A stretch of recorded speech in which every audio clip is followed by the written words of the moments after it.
ko ka jate minɛ di ɲɛma jɔlen na nka o kuma fɔ ani bejɛ taama mɛnɛ sisimabɔ mun na an bɛna hakilina miiri kɛ o fana kan n'an bɔra yen nɔ kurantigɛ min ni o kɛlen don dagaba wuli ye Bamakɔ ani Mali fan caman fɛ an bɛ se ka faamuyali jumɛn sɔrɔ a la yalima nin ko in yɛrɛ tere de don wa an bɛna hakilina miiri a ka sababu kɛ san caman nin ko kelen in bɛ yen nɔ wa fura tɛ sɔrɔ a la fura tɛ sɔrɔ a la kun jumɛn na ani fana ni an ka kunnafonidilaw hakilina ye jumɛn ye minnu bɛ se ka kɛ fura ye n'o bɛ nin bana in furakɛ bana min n'a ye san caman sɔrɔ an bɛna an nɛn don ni ɲɔgɔn cɛ an ka maa welelenw sɔgɔmada in na Jankina Jara ka bɔ Peace FM na Jankina i ni ɲankuma Isa i ni sɔgɔma k'i fo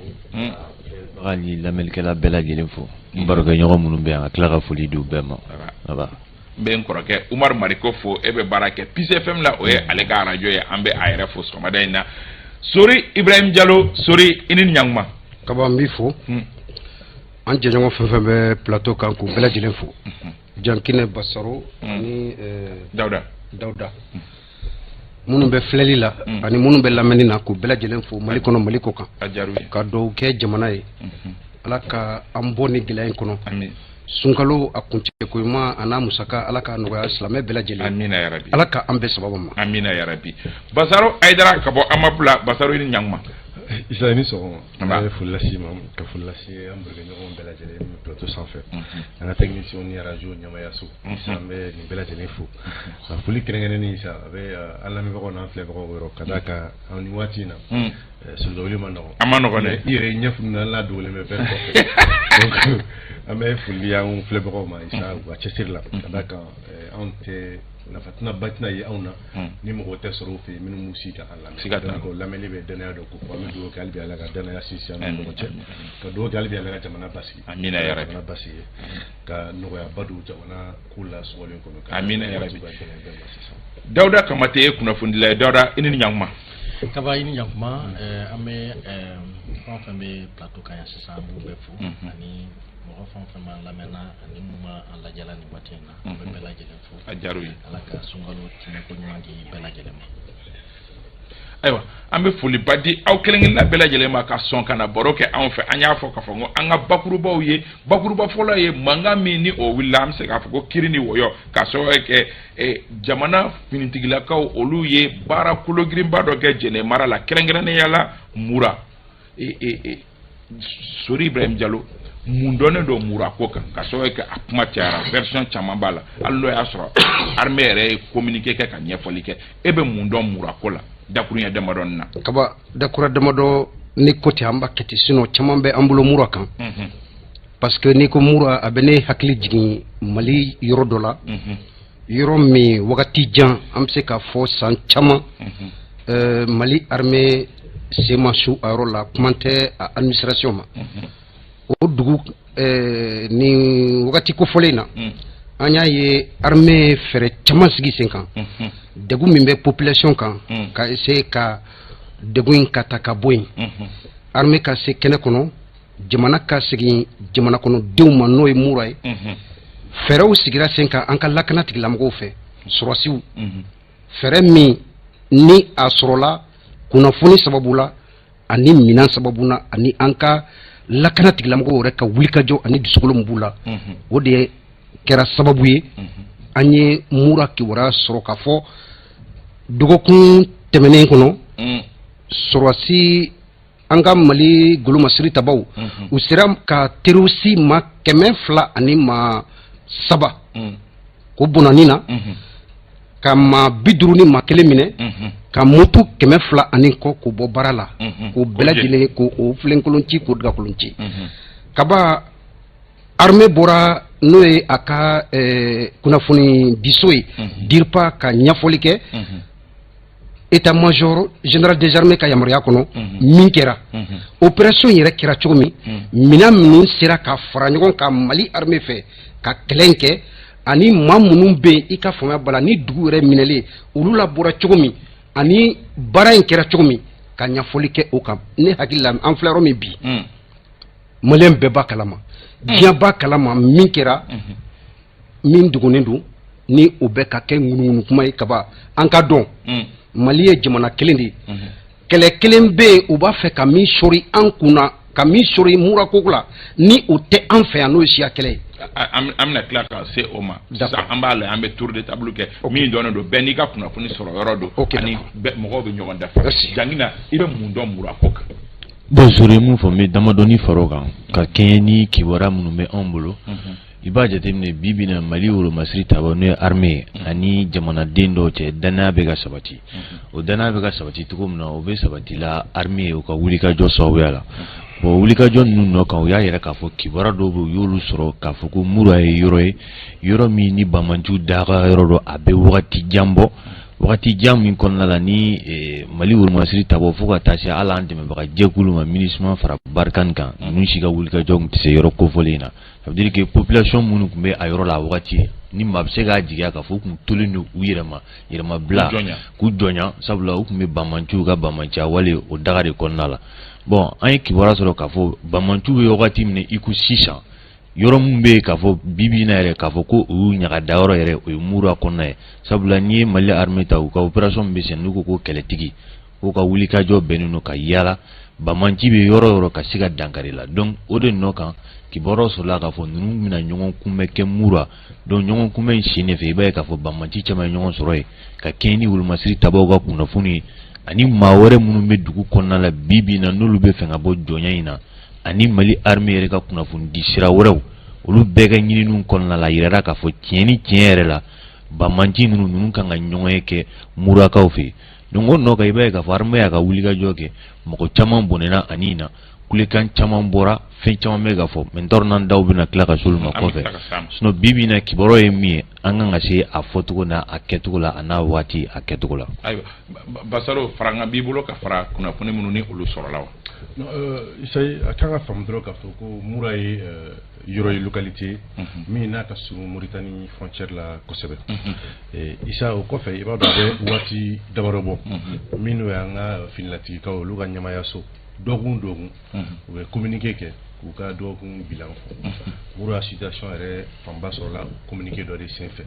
parce que an ka état major mɔgɔw ye communiqué kɛ k'a yira k'u ye opération de kɛ Mura opération min senfɛ maa 203 ni tora la jugu ko ka côté la u ye maa 51 ɲɔgɔnna minɛ ka se bolafɛn minnu tiɲɛna donc je crois que o communiqué in la mankan commencera ka furu commencera ka bɔ ŋunuŋunukan bɔra parce que ɲininkali tun bɛ mɔgɔ ye jumɛn de suspecté c'est-à-dire 203 d'abord la première des choses chiffre de cayara mɔgɔ ɲɛkɔrɔ je crois chiffre cayara kosɛbɛ mɔgɔ ɲɛkɔrɔ mɔgɔ 203 sugu dura fɛnɛ fɛ parce que opération in daminɛna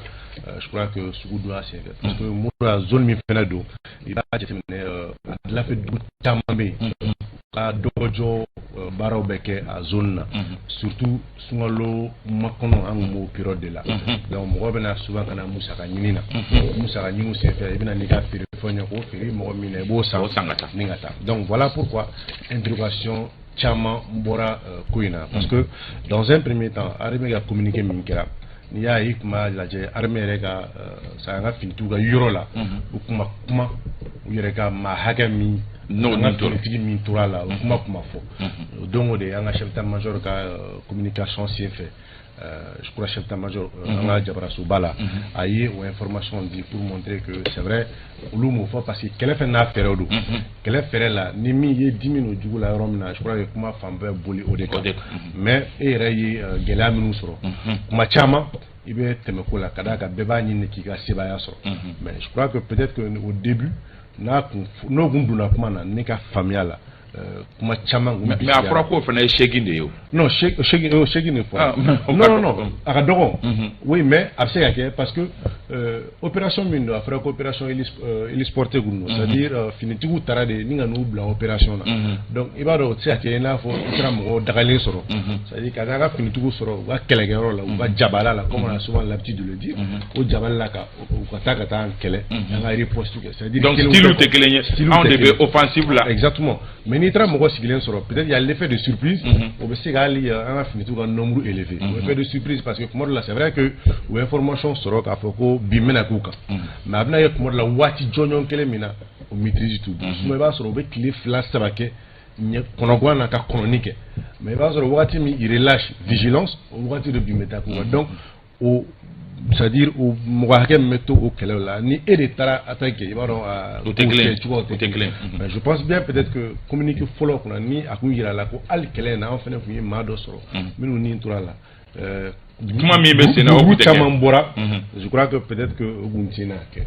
ayi se ka min fɔ Dawuda Farankan b'e bolo ka fara ninnu bɛɛ lajɛlen ma kaba nana sigi kuma fɔta ninnu kan mais n kɔni bɛna mun fɔ c'est-à-dire a mɛnna bamaci ninnu u bɛ dadigi kɛ an ka finitigiw la u bɛ taa attaquew kɛ de façon sporadique u bɛ attaquew kɛ hali an tɛ bɔ a kalama fɛn de sécurité caman kɛra an yɛrɛ tun bɛ to ka an ka armée jalaki k'a fɔ ko mais munna u bɛ taa attaque kɛ an tɛ riposter an tɛ offensive kɛ foyi. Maintenant aujourd'hui Dieu merci armée minɛn sɔrɔ armée ye cɛw sɔrɔ bibi na mun b'a to bamaci ninnu bɛ yɔrɔ u bɛ t'u yɔrɔ ɲini donc je crois que ça c'est quand même une grosse victoire de notre armée aujourd'hui a fɛn mun de don an kan ka féliciter guerre là il y a jamais de guerre propre mɔgɔw k'o faamuya ayi guerre là guerre jɛlen tɛ yen k'a fɔ ko guerre saniyalen i bɛ taa sɔrɔ bi ka marifatigiw dɔrɔn faga a tuma dɔ la ma a tɛ taa o fɛ mais guerre de do c'est sur le terrain, c'est le terrain qui commande en général. Donc je crois que l'armée a riposté à la mesure des informations non seulement qu'ils ont reçues, mais oui, attaquez-la en fonction de ceux-là qui étaient en face. Mais n'y a fait, nous ka force de frappe fana de jateminɛ ou ka dadiri fana ko la. Je crois que mu ye mɔgɔ tɔɔrɔ kosɛbɛ Basaro y'a fɔ sisan o ye jama mun fagara vraiment an yɛrɛ si kuma sigi ni nin k'a fɔ ko an ka armée 200 ni 3 ka bɛ se ka terroriste 200 ni 3 faga yɔrɔnin kelen na opération kelen na vraiment o de mɔgɔ dabali ban. Je crois que o de nana ni nin kuma caman an ka don kuma yɛrɛ kɔnɔ organisation caman bɛ yen nɔ ka fara hali Mali yɛrɛ politique mɔgɔ ɲɛmɔgɔ dɔw kan olu ye jalaki bi ko civiliw de fura jalan fagara e b'o faamu cogo di? Bon ne b'o faamuya mun na en réalité bibi na bɛɛ b'a ɲini k'i ka kɛlɛ kɛ i ka faamuyali cogo la n'i ka intérêt sans intérêt la voilà donc ni droit de l'homme ninnu bɛ droit de l'homme mɔgɔw ninnu fɛngɛna ils ont le droit de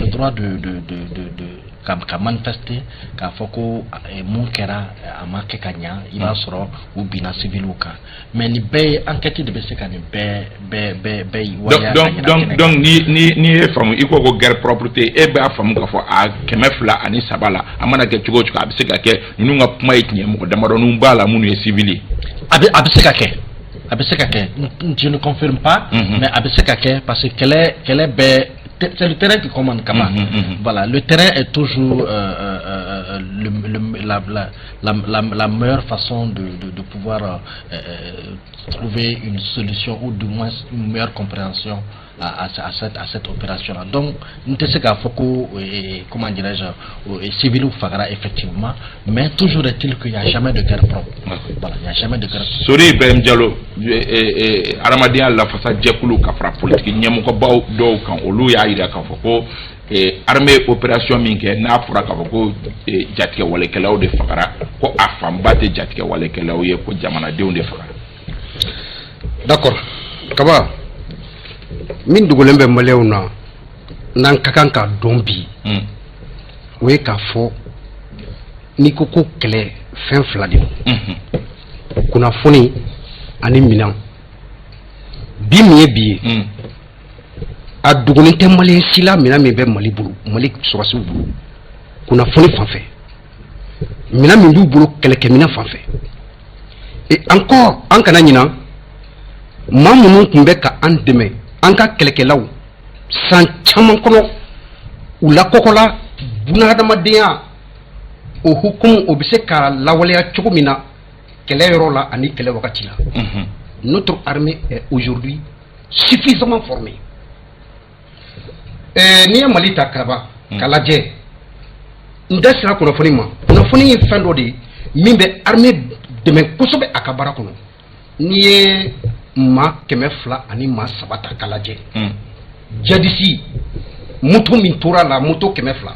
kaba i b'a dɔn sɔrɔsiw kunnafoni b'u bolo a ka ca ni tile 10 u bɛ sɛgɛsɛgɛli la sanfɛ ani duguma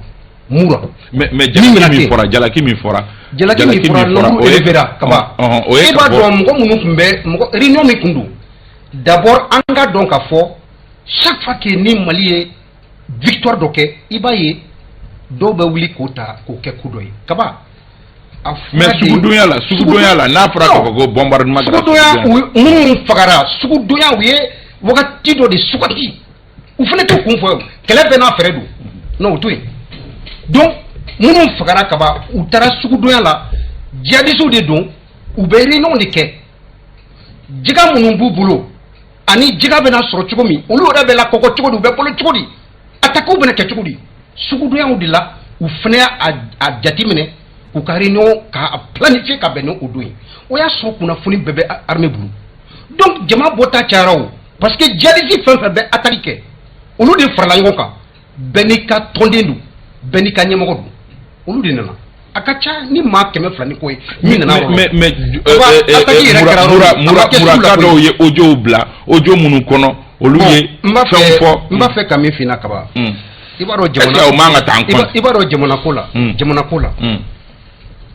bɛɛ n'i ka kunnafoni sɔrɔ cogo don tiɲɛ don mais bi min ye bi an kan ka dɔn k'a fɔ armée tɛ kunfɛ baara la bilen u banna maa minnu nana u taara ɲɔgɔn ye de la a ma kɛ dugu yɛrɛ kɔnɔ dugu da fɛ a ma kɛ dugu kɔnɔ sugu bɛ jɔ dugu kɔnɔ de n'a fɔra ko sugu Mali sugu si tɛ yen n'a bɛ jɔ n'a tɛ kɛ dugu kɔnɔ o tuma minnu b'a la ko sugu bombardé la e ma sɔn o ma kaba ne o tɛ kuma ye o ne y'o de fɔ n ko c'est à dire attaque min yɛrɛ kɛra bombardement min yɛrɛ kɛra a ma kɛ sanfɛ dama o mɔgɔw jiginna sɔrɔsiw la kokora hali a fɔra population yɛrɛ ye minnu b'a mɔgɔw ye maa ma tɛ yen k'a fɔ ko i sɛbɛnni t'i yɛrɛ la u bɛɛ ka bɔ ayiwa donc baara in tun ma kɛ kunfɛ baara ye quoi moi je crois que minnu bɛ wowoci la i bɛ hakɛ to kuma in hakɛ bɛ kuma in kɔrɔ mais c'est comme ça que a bɛ fɔ kaba minnu bɛ wowoci la ko sabali minnu bɛ ka kunnafoni wɛrɛ di nin ko la ko sabali bi min ye bi ye armée kaba ni e bɛ kuma téléphone na i b'a fɔ ko i jɔ n ka sabali téléphone na kuma don téléphone bila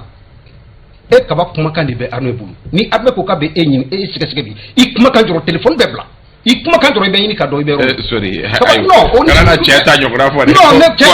aladar kura bɛ kana siga o la aladar de ma kɛ sa Mali tilalen bɛ zone 3 de ye bi information bɛ an ka armée bolo plani attaque fɛn o fɛn bɛ kɛ opération fɛn bɛɛ bɛ kɛ tout est des opérations planifiées et professionnelles ayiwa amina jangina c'est vrai que audio dɔ bɛ yen nɔ audio min kɔnɔ o tigi b'a ɲɛfɔ yɛrɛ k'a fɔ ko armée ye olu mɔgɔ caman lata ko ka t'u sigi yiri kɔrɔ yen nɔ k'u bɛna kelen-kelenni min la ko ka taa n'olu ye u ka t'olu kɛ dingɛ kɔnɔ k'u faga a ye jalaki caman bi est-ce que sɔnni kan ka sigi kuma ninnu kan Umaru Mariko fana y'a fɔ a dajɛ la k'a fɔ ko opération in ma terroriste faga ko bɛɛ ko opération in ye jamanadenw de bɔnɛ u ni na organisation taara f'olu ko olu bɔra 200 yɛrɛ la k'a fɔ ko mɔgɔ 300 ɲɔgɔnna k'o de bɔnɛ n'a ɲina isa kuma in ka gɛlɛ a ka gɛlɛ fo ka taa fɔ a to ten mais ne hakili la kuma in a kan ka kɛ ni hakili ye parce que ni hakili bilala dusu ye a ko la i bɛ taa fili la parce que terroriste kɛlɛ filɛ nin mɔgɔw bɛ ɲinɛ terroriste kɛlɛ kɔ terroriste ma bɔ sanfɛ ka cun a bɔ du dɔ de kɔnɔ a bɔ sigida dɔ de la voilà maintenant ni terroriste bɛ dugu min na walima e dɔgɔnin don walima i nimɔgɔkɛ don walima i karisalaka don mais n'a ma ko fɔ dun don min na ni wuli kɛra nɔfɛ a bɛna mun fɔ ko civil fagara ne m'a fɔ ko civil ma faga dɛ n m'a fɔ fɛnɛ ko civil fagara ne m'o si fɔ mais ko in ye min ye il faut k'a ka ɲɛɲini ni hakili de ye hakili la Kamate ye mun fɔ enquête mun dayɛlɛ la o de bɛ se ka nin ko in bɛɛ farafasiya k'a jɛya k'a di mais ne bolo armée kunnafoni min di n'o ye diripa mɔgɔ ye a ma bali ne la k'a fɔ ko mɔgɔ 200 ni kɔ sara parce que e bɛ ka mun fɔ nin hali dɔw yɛrɛ fɛnɛ kibaruya yira k'a fɔ ko armée ye mun faga k'a ka ca ni o bɛɛ ye parce que a yirala k'a fɔ ko kibaruya de sɔrɔla armée bolo ko Mali terroriste kulu bɛɛ lajɛlen de bɛna ɲɔgɔn sɔrɔ mura kɔnɔna la donc ko armée wuli ka jɔ kɛ a bɛɛ nana dɔw mana mais minnu nana ka jateminɛ k'a fɔ ko dɔw tun bɛ tu kɔnɔ mɔgɔ ninnu kɛlɛ daminɛ ka bɔ tu kɔnɔ ka na fɔ dugu kɔnɔ ne y'o kibaruya mun sɔrɔ dɛ kɛlɛ daminɛ tu kɔnɔ ka na fɔ dugu kɔnɔ wa yanni dugu kɔnɔna yɛrɛ cɛ terroriste attaquera tuma min na tu kɔnɔ renfort dɔw fɛnɛ bɔra kɛrɛfɛ dugu la k'a fɔ u bɛna dɛmɛ d'u ma olu fɛnɛ susura donc ni armée yɛrɛ ka kibaruya ta k'a lajɛ olu kɔɔriw bɛɛ fara ɲɔgɔn kan k'o ye 203 ye maintenant ONG ninnu bɛ mun fɔla nin ye ne ka faamu na n m'a fɔ n ko a bɛɛ mais ne ka danaya tɛ a dɔw kan ayi ne ka danaya t'a dɔw kan dɛ a danaya t'a dɔw kan parce que ONG ninnu caman bɛ yen mais invisible de b'olu kɔfɛ fɛn wɛrɛ b'olu kɔfɛ ka fɛn wɛrɛ f'olu ɲɛna n'olu b'o baara la parce que n'i y'a jateminɛ n'i y'a ta k'a lajɛ kuma bɛ bɔ ni kuma ye hakili jagabɔ don irisiw fɛ ONG dɔw b'an fɛ yan nɔ olu gɛn kunu 15 k'u ka b'u ka jamana la k'a sababu kɛ u bɛ ka kibaruya min di olu ka kɛlɛ taabolo kan olu fɛla tɛ donc ne b'a faamu cogoya min na fɛnɛ o fɛnɛ kɔfɛ bi bi in na maa dɔw b'an ka jamana kɔnɔ yan olu y'a yira k'a fɔ ko Mali ni dɔw bɛ bolo di ɲɔgɔn ma na n'olu kɛra sababu ye ka gɛrɛ Mali la ko a bɛ fɔ min ma ko exaction n'o ye civil faga ye ko o bɛna caya Mali kɔnɔ donc ce qui veut dire que Mali kan k'i sigi ni fɛn bɛɛ ye nin wagati in na donc kibaruya dicogo wagati dɔw la i kɔrɔtɔgɔ jugu i yɛrɛ bolo k'i bɛna kibaruya di i bɛna tiɲɛni de kɛ donc ne m'a fɔ n ko Diripa ye mun fɔ an ye kunnafoni dilaw ye an ka ressources b'an bolo an bɛ se k'a sɛgɛsɛgɛ ka ɲinini kɛ ani enquête minnu dayɛlɛlen olu bɛ se ka a jɛya mais bi bi in na k'a fɔ k'i bɛ n'i focaliser ONG ninnu ka rapport n'u ka fɛnw kan pour moi ce ne sont pas des ONG aujourd'hui a bɛɛ ne bolo fiabilité mun bɛ ɲini na kunnafoni dili la ne m'a la n'o b'u ka baara la mais an ka ɲinini kɛ ni hakili nin ko in na an ka dusu bila kɔfɛ parce que i bɛ ka Mariko mun fɔ ne hakili la bi bi in na ne ka faamu na dɛ Mariko kumana ni dusu ye ni kumana ni dusu ye jama ɲɛmɔgɔ wagati dɔ la a bɛ bila funu minɛ parce que ni fununa mara taabolo la fo kana don armée o kɔnɔna la ka kibaruya dɔw fɔ ne hakili la Mali armée gɛlɛya caman sɔrɔ wagati caman ale yɛrɛ wuli ka jɔ caman kɛ mais bi bi in na ni i yɛrɛ tilala ka na kibaruya wɛrɛ di mun bɛ taa o fɛnw m'a fɔ ko ni tiɲɛ don dɛ ni tiɲɛ don tiɲɛ fɔli o man ka kɛ baasi ye mais ni ko dɔ kɛra wagati dɔ la armée bɛ dangun min na bi a ka kan a ka dɛmɛ ni kibaruya ye ɲɛɲini ka k'a la ni hakili ye ne bolo o de bɛ se ka taa sira yira Basaro mɔgɔ caman bɛ ka organisation minnu n'olu bɛ ka nin kuma ninnu fɔ mɔgɔ caman bɛ k'u ka crédibilité bila en cause k'a sɔrɔ bunti olu mɔgɔ kelenw de bɔra ni aw kibaruya ye k'a fɔ ko Faransikaw ye kɔɲɔkɛlaw de bombarder mais o wagati an bɛɛ y'o minɛ n'an tigɛ fila ye. Oui, d'abord, Issa, il y a une ligne parce que Nera est pour défendre l'armée, c'est-à-dire qu'il y a Bouti, par exemple, là, que je trouve très dangereux. C'est-à-dire qu'il y a Gélé Gélé Mouka, parce qu'on a ce qu'on a comme Bouti, histoire fort. Il va dire, mais quand on a fini tout, au lieu de communiquer avec Bouti, la Kairako, opération Migra Bouti, la République malienne participera là depuis le début jusqu'à la fin. Donc, si accusation, nous, c'est bien. Andem Bora à l'époque qui était, comme on appelle Barkhane, nous avons aussi participé à l'opération. Donc, une accusation de Ambe Djalaki, Baraye, Follet. Flana Djoumaïsa, à l'époque, il y a un accord Mingmani, comment on appelle, Francis Tchao, à Ouratula, ou comment il y a l'exaction féminine qui est en Jamara Kono, nous avons fini tout fait. On est à Djalaki Tabaoui. Donc, au Kola, Nega Famia Lade. Malien amanga son bi kambe moura expliquer ni bunti je crois que faut-il grave de la communication là où il ne faudra pas rentrer sur ce terrain où je connais. Maintenant, mini comme on appelle ONG je crois que chacun est là pour ses intérêts. L'État malien à travers l'armée ou ka bara djumani ka lakana sabati ka jamana kono donc quand wajibiya ka lakana sabati ka jamana ko donc mini ni ONG no fene ka bara te doré Mali engagement no feneta au fait il y a une ONG no vraiment jamana kono c'est parce que le Mali s'est engagé par rapport aux questions des droits de l'homme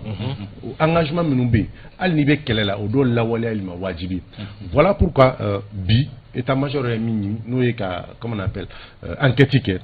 c'est important enquête ngake pour le casser donc la minkera parce que il faut aussi admettre comment gagler mais sauf que chef tient humain dans comment on appelle les rapports de guerre dans l'intérieur comme la cavounie mogomine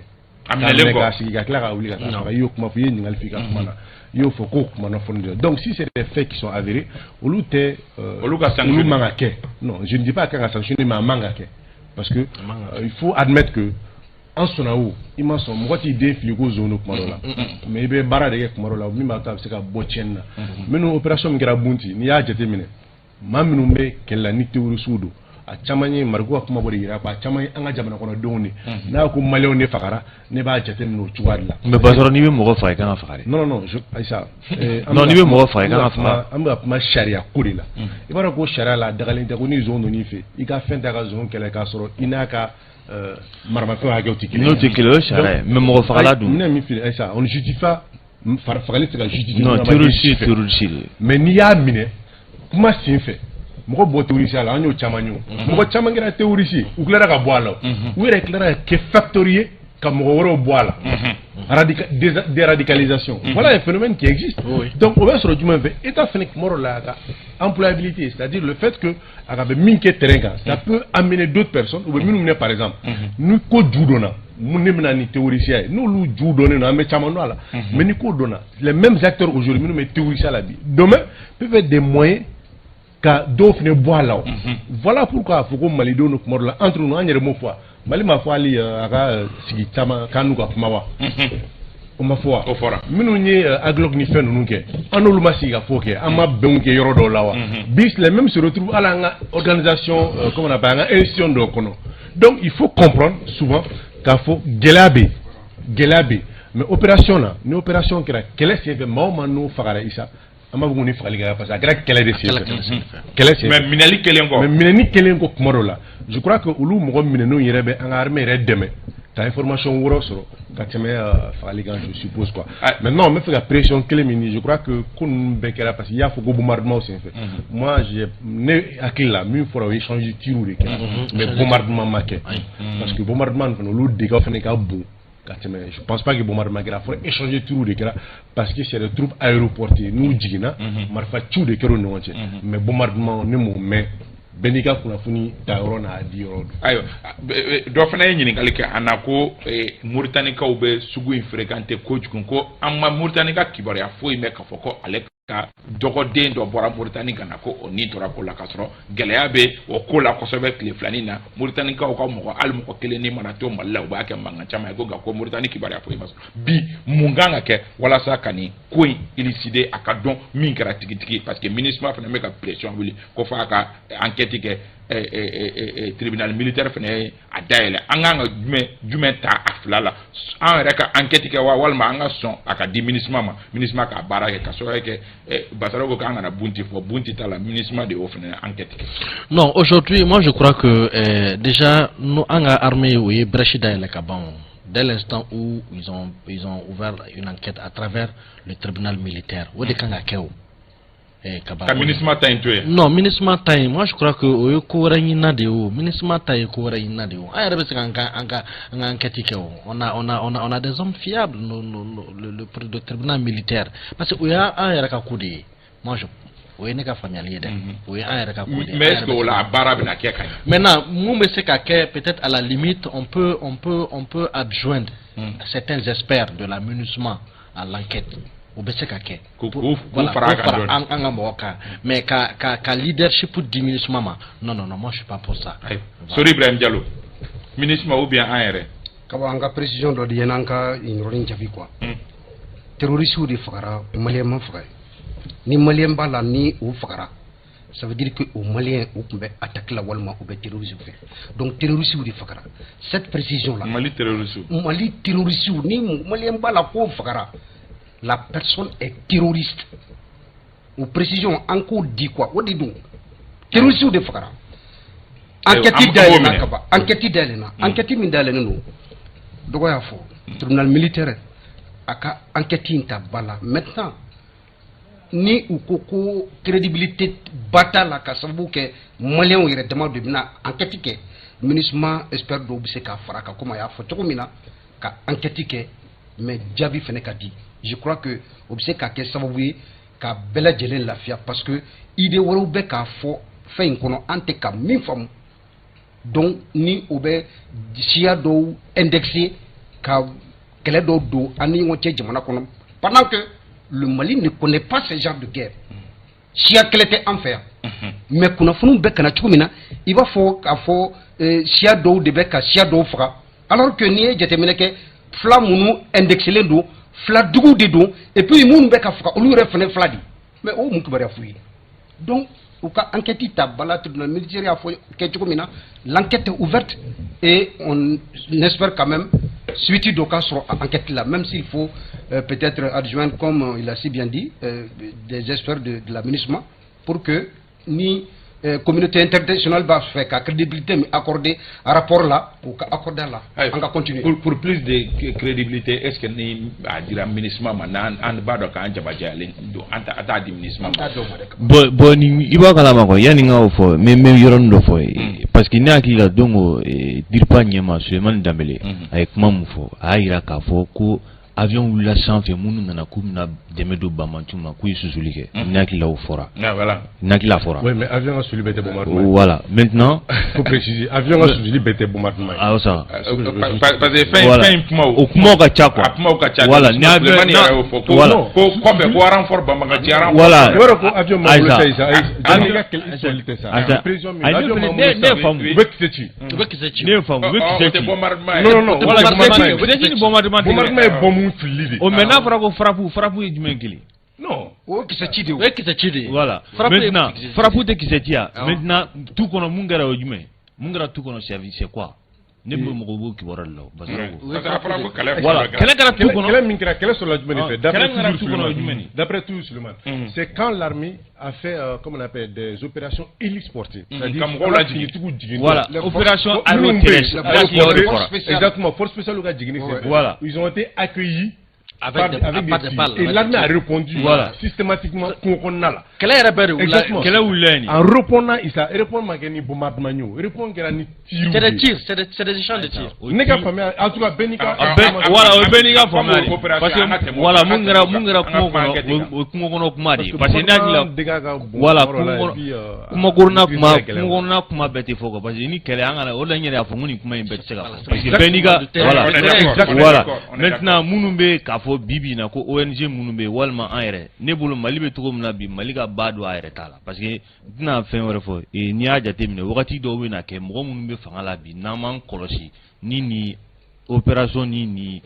fɛn ninnu taara to ninnu bolo k'u k'a kɛ mɔgɔ minnu bɛ fanga la bi u bɔlen kɔ bɛ fanga la bi ni mɔgɔ kelen de bɛna ɲini tuguni diɲɛma ka wuli kɔ donc maintenant a bɛ cogo min na bi Mali yɛrɛ justice ka wuli k'i jɔ u k'u ka enquête kɛ k'a jaabi di bɛɛ ma a ka diya bɛɛ ma mais n'a tora ONG ni MINUSMA ninnu bolo dɔw minnu tɛ bi minnu bɛ fanga la n'u bɔra yen u bɛ tila ka diɲɛ wuli u kama CPI n'a ɲɔgɔnnaw k'a fɔ k'a ye ninnu minɛ ka d'an ma sinon n'aw tɛ jɛ diɲɛ kɔnɔ foyi la donc moi pour moi simplement u ni Mali justice ka baara kɛ c'est clair. Parce que pour plus de crédibilité. Non, Issa, ne ka kilina fɔlɔ n y'o de fɔ comment on appelle ne ka kilina fɔlɔ que jumɛn ye même les enquêtes là l'état an ka état-major a communiqué o senfɛ s'ils sont formels ne kun t'a la enquête ouverture kun dɔn non si enquête yɛrɛ man ka dayɛlɛ enquête dayɛlɛ kuma la a b'a fɔ i ye min fɔ siga don n'i ka kuma fɔ voilà ne ka hakilina ta c'est à dire an ye kuma kun fɔlɔ minnu fɔ si on tɛ anw ma an ka l'enquête dayɛlɛ o kuma fɔ et Issa, peut-être que ce n'est pas l'occasion, mais c'est aussi important à faire mɔgɔw ye. Tu sais que an b'a fɔ bamanankan na ko mɔgɔ i tɛ yɔrɔ min na n'i tɔgɔla kuma tora ka fɔ yen n'i m'i kɔlɔsi nkalonmɛdiya la min ni tiɲɛ bolo. Je crois que an ye média minnu gɛn wagati tɛmɛnen na Issa i b'a dɔn k'a kɔlɔlɔ dɔ ye nin ye hali bi yan. Parce que olu kɔni bɛ yan diɲɛlatigɛ kuma bɛɛ de fɔ non n'u kun bɛ yan bi on pouvait aller sur leur propre chaîne ka taa an ka démenti kɛ. u ka mɔgɔ dɔw bɛ yan dɛ non dɔw bɛ yan u b'u ka baara mais an tɛ ka adressé u la n bɛ fɛ ka min fɔ Sori hali ni u ka mɔgɔw gɛn u ka mɔgɔ minnu bɛ yan ça les empêche pas de parler de toi c'est clair hali ni u ka mɔgɔw bɛɛ gɛn u t'a to k'u tɛ tɔgɔla kuma fɔ ils vont toujours parler de toi i bɛ yen o i tɛ yen o u b'i tɔgɔ fɔ e sɔnna o ma i kana sɔn i sɔnna i ma sɔn o b'i tɔgɔ fɔ donc n'i bɛ yen i yɛrɛ b'i défend i tɔgɔ fɔ yɔrɔ la mais n'i tɛ yen n'a fɔra e b'i défend plateau wɛrɛw de kan c'est vrai qu'an tɛ jɔ o plateau la mais sauf que i ka t'i défend u yɛrɛ ɲɛkɔrɔ c'est encore plus crédible d'autant plus an kun b'o fɛn na moi j'ai vu des Noussa comment on appelle le ministre des affaires étrangères ou caman ils étaient sur leur propre plateau u ka antenne na direct la u ci u ka plateau kan ka an hakilinata fɔ je crois que c'était aussi important ni période nasugu ninnu na mais le fait qu'ils sont pas là ils sont en train de parler de nous nous répondons et nous savons que nos médias envergure nous les médias envergure technique ils sont immenses tiens ça envergure technique exactement avant n'a pas voté par exemple chef d'état-major a présence à grâce au candidat mais envergure technique voilà pourquoi mɔgɔ dɔ bɛ yen k'i b'a dɔn k'i jugu de mais b'a tu kɛrɛfɛ pour i ka se a ka ko jateminɛ voilà pourquoi maintenant ne kɔni bolo l'enquête n'était pas nécessaire. Moi, c'était mon point de vue. L'État, et puis même l'État-major ne veut même pas répondre. Parce que comment Guélamia, ça n'est connu. Et il faut. Ne d'aurait fois, avant de faire d'aurait fois. C'est clair. C'est clair au fait. Parce que Bébé Nani, c'est, comme on appelle, preuve contre preuve. Au redo quoi. Mais ne qu'il faut. Et qu'il faut, ne me jabi. Ni comment chien qu'il est chien flanet qui jabi da de donala. Voilà aussi c'est game. C'est-à-dire, il n'est pas toujours appelé à répondre à tout. Aïe. Peut-être le gouvernement, je pense, pouvait réagir souvent mais discrètement. Moi, oui, parce que depuis semaine terminée, au Pumakele on veut Sénako, Jamana Bané donc autorisation du ministre ka barake. C'est vrai que au Fenani bina ke Pumachama mais ni mot répond, il ka Puma région ni mot répond au beau d'abla. On est donc quoi en fait, quand tu mets tu ati meka foni mo rete jabilike. Mo fla be Puma mo bo ngana. Aïe. Ne kele kumana. Et il dade, chien flash, chien ça va se remendado, ni ne pas de kumana. Donc voilà un peu ce qui était. Mais bon, comme on a dit, et il n'est jamais trop tard. Comme l'État a décidé, à travers l'État-major a décidé, qu'à enquêter ou qu'est. Donc, on attend les résultats. Aïe, ambetanya fait anya e kafo. Moi cour kabi doko kun jante mene ale aïra kafo ko nyangini munu ni olu bina malika moi tokola ni machama ya fo kafo ko nyangini uchuga manya kaso e ka alu utarake yoromi atarake akara mɔgɔw ye jalaki binga mali avocat damadɔnu bɛ olu wulila ka taa a kuru ɲɛkɔrɔ ka taa mali tɔgɔla kuma fɔ yen nɔ wa u ni kunna wolo bɔra yen nɔ k'a sɔrɔ k'a fɔra ko décision suspendira mais o don ni bi cɛ taama mɛnɛ sisi ma bɔ basaron b'a daminɛ la e b'a faamu cogo di pourquoi sanction suspend o kuma fɔra mais a tɛ ka lawaleya. Je crois que ça me c'est en donné. Il faudra peut-être comprendre que le 9 janvier. Min kɛra réunion ye Accra min senfɛ ni Mali suspendra o réunion senfɛ isa ɲɔgɔn ye fila de kɛra ɲɔgɔn ye fɔlɔ UEMOA ɲɛmɔgɔ jamana ɲɛmɔgɔ olu ye ɲɔgɔn ye fɔlɔ jamana 8 bon on t'a fɔ 8 parce que an suspendé nous on n'a pas pratiquement participé donc olu ye ɲɔgɔn ye fɔlɔ ni ye hakili b'a la sa o ɲɔgɔn ye senfɛ kunnafoni dira a ma fɔlɔ ko l'UEMOA a pris des sanctions sévères contre le Mali mais o bɛ ka CEDEAO kɔnɔ k'a entériner. O kɔfɛ wula fɛ CEDEAO y'a ka ɲɔgɔn ye kɛ ka UEMOA ta fara a ta kan pour sanctionner le Mali. Maintenant min ye cour ka comment on appelle décision ye pour suspendre an ye UEMOA ma ɲɔgɔn ye kɛ fɔlɔ ye. Je crois que on devrait appeler l'UEMOA à ce statut là-dessus parce que on met en base facteur minga pour la levée de ces sanctions grâce à CEDEAO gagnant. Et je pense pas que CEDEAO a la possibilité UEMOA comment on appelle daga djegene tabisiko la clé parce que entre les états là il y a une question ni e ni ta ne be tuer quoi là mais ne te ga ko talen la oui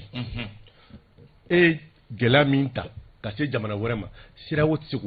l'UEMOA seul qui peut prendre la décision qu'il faut les minke na jalakira ka cour fait ka la oui. Donc UEMOA ka nyokola jema ke kabi depuis le 9 janvier depuis le 9 janvier l'UEMOA ne s'est plus encore réuni et d'ailleurs depuis Mali crise d'amener UEMOA réunion kele minke au grand je pense le 9 parce que UEMOA fait président nganga ke Burkina président de d'Afrique depuis na Bénin président avec intérim avec la présidentielle que UEMOA tokola. Donc il faudra peut-être que aller les gars UEMOA présent Wele pour statuer sur ce que la Cour a décidé en termes de sursis. Il y a nos procès là, parce que le procès m'a fait la première phase. Maintenant, deuxième phase en principe, parce que comme les avocats l'ont dit, la deuxième phase c'est quoi? C'est que même Naniga, avocat, il a avocat exactement. Non, Fontaine. Parce que après la suspension, le sursis de suspension, du mets lever des kangas ou boiler. Maintenant, au lever ou alors sur la base d'un procès. Mais sauf qu'il faut comprendre que ça, on a Jamanao a chité. Mais que ce soit la Cour africaine de justice, que ce soit la Cour de la CEDEAO, qu'on y Nyagatita, cassé à Jamana Kelele Makaba Lawaleya. Donc, mi mega keta, ça a manga balimola. Né à Klibala, Burkina, comment on appelle, Côte d'Ivoire, histoire là. Quand l'ancien Premier ministre Miflené Francis, quand il a, comment on appelle, déposé une plainte contre l'État ivoirien, élection là-bas, contre Alassane Dramane Ouattara, et Cour a décidé qu'avocat Djobal. Mais Alassane a décidé, ou quoi, le conseil ministre d'Akaïra, quand Djabana Kono, d'un Kelen Sekaouli, qui va être Cour saisi, qui va être contre l'État. Donc, ils ne reconnaîtront pas, au fait, le verdict de la Cour africaine de justice. Est-ce que tu comprends? Donc, un RB, sariya bolo minnu ta n'u bɛ an ka dugu sariyaw sanfɛ i b'a jateminɛ a sariya sen ninnu caman na n'a taara jamana min contre la a lawaleyali ye baara ye. Dawuda mɔgɔw y'u bolo ɲɛsin yɔrɔ min ka fɔ ko an ka jɛkulu ninnu ko sérieux t'u la est ce que nin tɛ k'o da kɛnɛma ya. Oui, nin bɛ k'o da kɛnɛma na mais n bɛna mun fɔ Kaba. C'est à dire que an bɛ ka nin ko in ɲini yɔrɔ min na a tɛ sɔrɔ yen. Non, ce n'est pas un problème juridique. Moi, je suis désolé de le dire. Les sanctions. Charia côté? Non, charia côté, ça c'est des sanctions politiques. Ça se règle politiquement. S'il te plaît. Ça, c'est vrai. C'est des sanctions politiques. Ça n'a rien à voir avec le juridique. Mais les sanctions politiques, base juridique. Oui, mais non, mais je suis désolé. Les chefs d'État se sont réunis pour prendre des décisions. C'est des chefs d'État. Et la conférence des chefs d'État, quand elle prend des décisions, bon, elle se fait au s'affaiblir, ni à la tête. Mais alors, lui, baraka charia de oui, oui, charia, mais c'est par exemple, les chefs d'État peuvent prendre des décisions, peuvent prendre des décisions sur nos nations, quand bien même que ce n'est même pas prévu par les traités. Parce que quand ça dépend de l'urgence, ça dépend de des circonstances. Ni chef d'État vous êtes faire ta mine charia et franchi kono. Mais mec a fait un plat de filles là. Il y a le juridisme et il y a le politique. Kaba. On veut aller gérer ça sur le plan juridique. Non, c'est politique. Gérons ça sur le plan politique. Mais plan politique, est-ce qu'il y a avantage en bolo là? Ah mais Kaba, réunissons les moyens politiques pour résoudre ce problème. Parce que tant qu'on ne va pas sur le plan politique, on ne va pas résoudre ce problème là sur le plan juridique. Antécé, c'est pas possible. Ayo, sorry Brian Diallo. Bon. Il va donner quoi? C'est-à-dire que sur le plan politique, sur le plan juridique, c'est Macron.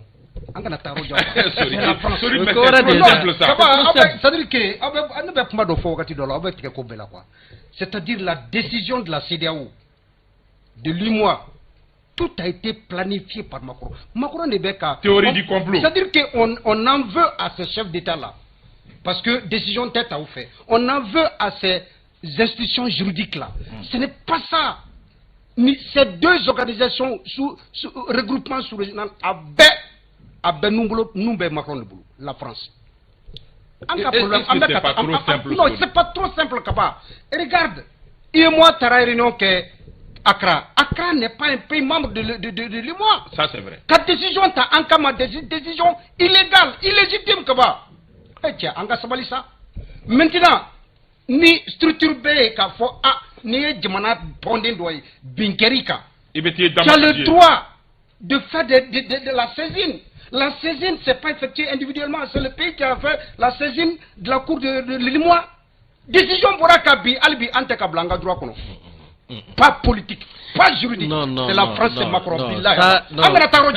Sorry, aujourd'hui, ni Macron, les sanctions ne sont pas des sanctions juridiques, c'est des sanctions politiques. Il faut régler le problème politiquement. On dit non à la France. Oui, je suis d'accord. Aujourd'hui, je suis d'accord avec ça. Mais il faut que nous ayons les moyens, des arguments politiques pour sortir de cette situation. C'est la France. C'est toujours Macron. Oui, bon. C'est possible de dire, mais ni le Oui, non. Ça dit, moi, là, mais moi, Nebolo, comme Kamati l'a dit, on a beaucoup de quoi. Bon, d'accord. Quand Naï a jeté mes sangs, c'est là où il y a Tandouré. Moi, il y a Shaggy. C'est là où il y a Tandouré. A Jamana Tandouré là. Non, mais influence il faut français, mais je ne vois pas, mais c'est un Côte d'Ivoire drone. France, influence be munu ga ami fore ami monton fana ami fa ma au Sénégal et la Côte d'Ivoire jamana tani ko intoindu moi je Nigeria Ghana les mots de fort en fait moi j'ai l'habitude de leur fort doy quoi ni France qui a influencé comme Sida ou comme en bas faut tuga mina nya va sur éco bla en place ça c'est clair ou de Seradi mon éco Johnny Desera oui c'est vrai qu'en son temps Nigeria et éco bloqué Doni a bloqué mon éco a bloqué parce que France impliqué le mais alors c'est ça donc ça veut dire que c'est des chefs d'État qui s'assument et qui arrivent à dire non à la France à un certain moment et puis à un certain niveau Ghana président de Toko Kaben do Wele non parce que c'est là où il y a voilà pourquoi autant il faut mais sauf que ni c'est là où organisation Kalamesa moi quelle est décision d'imposer bec en mo bere be jenay ni kuma min fɔra laɲini min fɔra bɛɛ de bɛ jɛn n'a ye o. Maintenant, si nous pensons que la CEDEAO se limite au Ghana, la Côte d'Ivoire et le Sénégal, je crois que on pense que c'est tout faux en fait. Ça va au-delà de ça. Mais Daouda parle de décisions politiques. Est-ce que politiquement nous faisons une influence c'est qu'à toi convaincre que sanctions bonya anka? Non, Issa. Ou donc d'abord qu'à émissaire surtout que Kassibourou yé Alassane Gamoko blalé de katake commission nyemoko yé Basaro Aïdara. Issa et Kamate Mifo. Bi ni ani CEDEAO bena. C'est-à-dire durer la transition là. Allez, c'est la même oui. Non, ben, par rapport à la durée de la transition. Est-ce que la question là-bas, non, mais est-ce que CEDEAO bena a fait que sanction te wiliwa? Donc voilà pourquoi il dit, je suis d'accord que c'est une question politique. Voilà tout le problème. Le problème est bloqué parce qu'on n'arrive pas à s'entendre sur la durée. C'est tout. Djangine, c'est vrai que Jamanade, Chamambe, Okumala Kafoko, Macron, Debe, Nkobe, Djugoro, et Hakina, et Bessonen de Amakafoko, Jean-Claude Kassibourou, Oye, CEDEAO, Commission, Niamoye, Oye, Côte d'Ivoire, Moye. Isa nebe surini kamate nebu flabe région rodola. Kamate moufo. Il y a un problème là, décision politique de dos. En tant que chef d'État, nous m'a oui. En manche papier là, il y a un cours de justice là à Teta Orochi. Ça c'est très clair. Mais sur le move ne faut mine orobala, son orobala. Parce qu'il n'y a pas de don temelona. Il y a le 9 janvier, Florence Parlia pour Dakar Forum s'est fait. Oh la CEDEAO va sanctionner le Mali. Amakia. Et puis des sanctions sévères. Ah faut qu'à Dakar. À Clarake. Et nous venons voir 6 ans. Macron ici lento franchi. Ko RFI France 24 datura. Kabina et Nana Akufo-Addo. Koka Mali koka en sanctionner encore davantage parce que Kamega Dangari droit de l'homme. Mais il va kalama problème est fin de anga famu anga et une communauté nous fleni nous France tauri.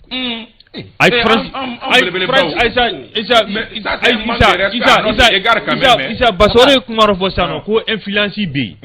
France ga influence di bi wi angana nyone parce que ni communauté nous ta kon nous lagé ni France ga barake non ri anga sous région nano ni France ko ko mais sambi oro flambo ko sambi oro isa ibora muna e ka kuma ina se e ko kuma mbosano boari yake asira ka si niveau jumela asira niveau de la mabla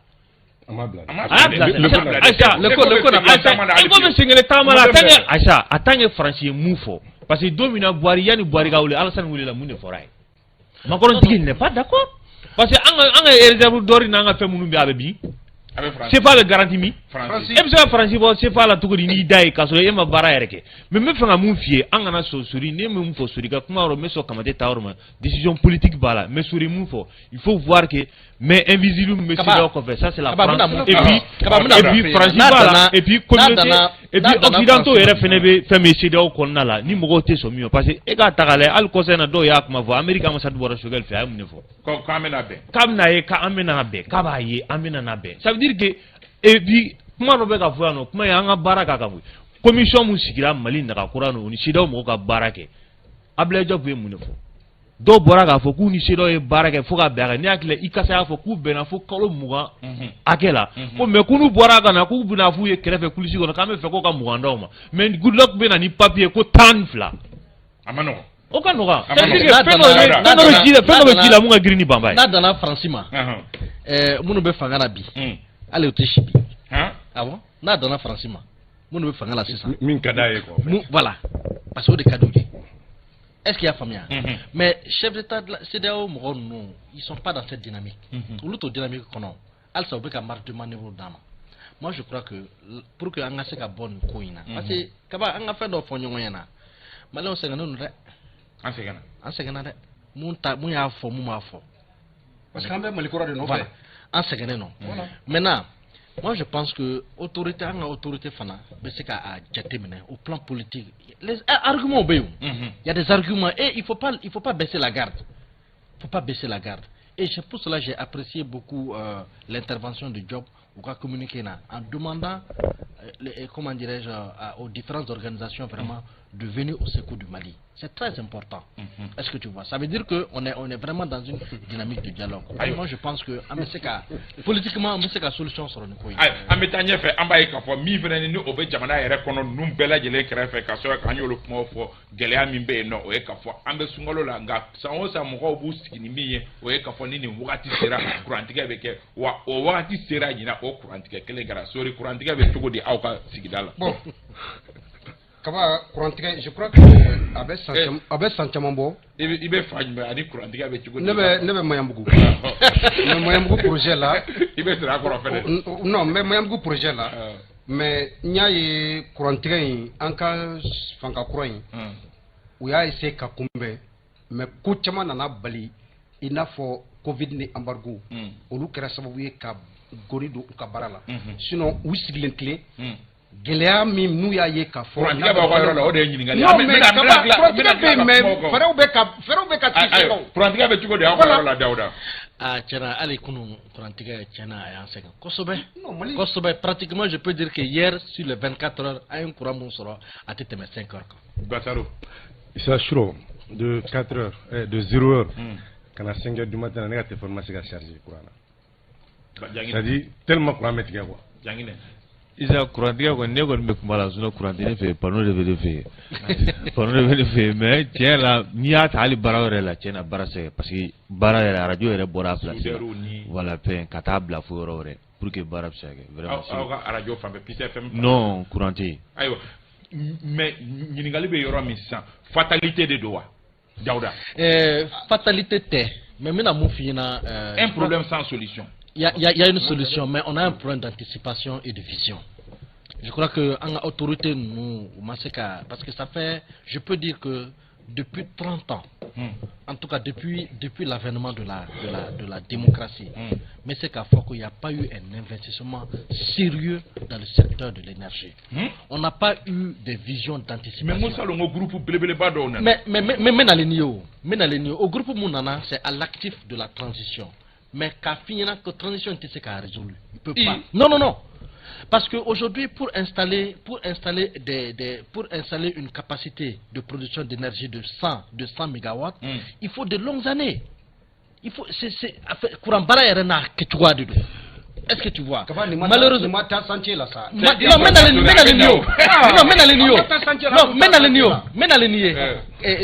fait,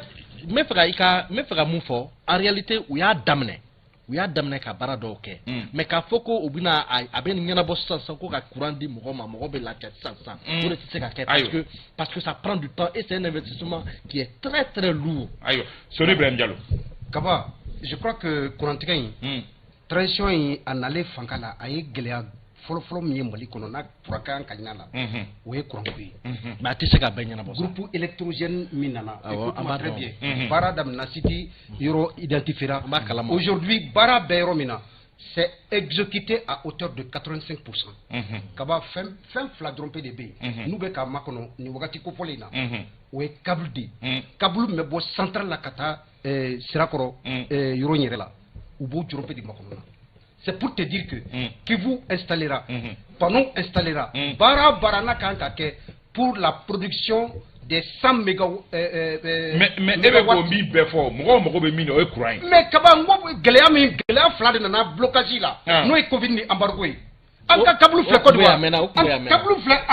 Côte d'Ivoire, kablu bloqué le Côte d'Ivoire. On a besoin de ça seulement pour que ces 100 mégawatts là puissent rentrer en production. Est-ce que mon embargo pour la bineto quand? Mais on est donc Sori Ibrahim Diallo Basaro Aïdara. Non Issa, je rejoins Kamate quand le Mali manque de vision pour Angola. Non, je suis d'accord avec lui parce que voilà, Issa meilleur menabi comme Djegna Fochomena, l'État même doit aider c'est que Jamana demain Angabo Amega Courant Baramin Kessiaka Bola pour aller un peu plus vers le soleil. C'est-à-dire qu'à opportunité dit Moroma, Moka élément solaire là. Sinon, un mec à 100 mégawatts moins de communication, il va regarder un sort là. Ça va pas résoudre le problème. Voilà le risque au fait. C'est ça. Au fait, on déplace le problème. Il s'est salonné une entière. Compteur de déployer énergie fait. C'est trop. Kadi Mroma. C'est des milliers. En fait, c'est ça tout le problème. Chaque année, il faut faire des calculs que courant job. Courant menini, comment la dotation fallait, ni me 50 ampères la boule, la cata 15 ampères là. Il faut comprendre que, et surtout, Mali Bérédo, quoi. En sona, quand Betty Boya. La Côte d'Ivoire nous donnait combien de mégawatts? C'était les 100 mégawatts. Mais c'est vrai que Côte d'Ivoire, c'est qu'à Bédi, là. Mais sauf que, est-ce qu'il y a un courant de Baliwa? Non. Côte d'Ivoire m'a dit jusqu'à, d'après les informations, 70. 70, ou vous m'avez demandé. Mais ça demande 100 000. Mais Gela pour boule, non, Gela pour ça, non. Donc voilà, fatalité de droit. Non, Amsa a floué. Fatalité. Et comme tu es moufo, il faut reconnaître qu'il y avait 110 avant Kilimbo, mais il m'a investi courant. Parce que, où est moufo? Ni courant barakero le président mi nana no doni do courant gola doni ça c'était Amadou Toumani Touré ala ka nyina ala ka dawla suma ale doni do ala mais au kofe ama nyemo soro mu ye wari do courant gola et puis kamate kumaro fo tieno de courant ka produit c'est un problème parce que ndaki la donc au conseil des ministres la kuma boraka programme 2022-2026 bara mina ko konna la kamali ka courant go ke souvenir malien bela ore fora ce qui veut dire que courant ko ka produit c'est un problème. Qu'à transporter, c'est un problème. Qu'à distribuer, c'est un problème. On n'a pas les infrastructures nécessaires pour que Malien puisse faire la fière sur le courant à à court terme. Mais la mine, observe. Mais la mine, c'est comment il faut comment là on fait nous rati nous na. N'aki la comment de tiara doni kateme bara communication ngara autour de aller ka groupe nous na depuis port la fouka na 100 milliards de dollars c'est bien, c'est une très bonne chose. Mais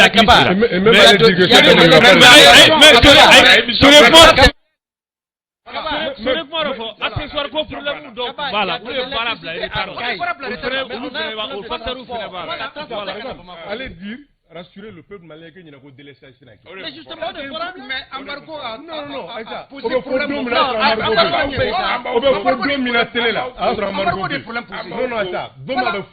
qu'il n'y aura pas de délestage cette année ni à la sona.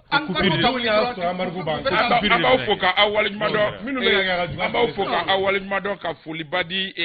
lamɛnbagaw bɛɛ lajɛlen ma an bɛ tasi bilakɛ ka ɲɛsin Kolo national Cheikh na Traoré Kolo national balontanna kɔrɔ don ala y'ale ka kalifa minɛ a la a janaja bɛ kɛ dimanche don 16h wagati a yɛrɛ ka denbaya la Tomikɔrɔbugu an bɛ dugawu don kɛ ala ka lahara sɔn suma ye a y'an kɔn kiti min a y'a ko nɔgɔya an bɛ foli di Mohamed Karambe ma yan fo Orange Mali la ka Alimami Sangata fo yan fo ORTM na Bamusa Sisoko Jokolojo radio Benga an b'a fo ka waleɲuman dɔn an bɛ Bakayi Traoré fo IK FM na an bɛ foli di kanubagaw bɛɛ lajɛlen ma a b'a yan fo segukaw fɛ yen nɔ Yatasayi an b'aw bɛɛ fo Bintu Napo bolo tun bɛ nɛgɛ karafe la radio fan fɛ Usmane Togo tun bɛ k'a réaliser ɲɛ bɛ technicien caman b'a la yen Batoma Kane bɛ yen Fuseni Dawu bɛ yen nɔ Dramane Kone Dak Junior ale bɛ régie d'antenne na an ka maa welelaw tun ye Jakinɛ Jara ka bɔ radio Peace FM na Sori Ibrahim Diallo Basaro Aydara Dawuda Kamati an b'aw bɛɛ lajɛlen fo k'aw waleɲuman dɔn aw k'an bɛn dɔgɔkun wɛrɛ ni jɛmukan kelen in kɛnɛ kan